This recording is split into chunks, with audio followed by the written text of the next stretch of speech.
Hello, Alison Gillwald from Research ICT Africa. You did a very interesting presentation today on the barriers of regulatory issues, and I would be very curious to hear the major points of your presentation. Well, I think the first thing to say is that there's often a conflation of policy and regulatory barriers.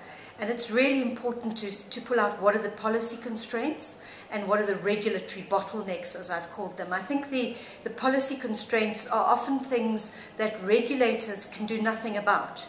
So things like the market structure, how many players in the market entry, these are policy decisions. Regulators simply implement policy. They're unable to change that and bring people into the market and make it more competitive, and things that they're often accused of not doing.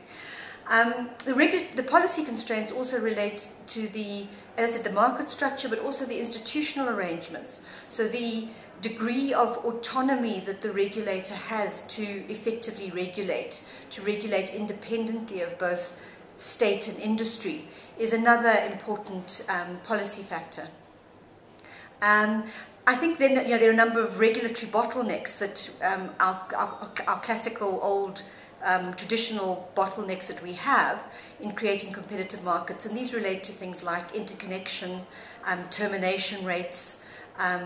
We've had some very interesting developments around termination rates, with a reduction of mobile termination rates, particularly most dynamically in East Africa, because it's kind of rippled across the region, with dramatic effects on the retail price, the growth of the market, generally improved EBITDAs, profit margins for operators, so a very, very positive story.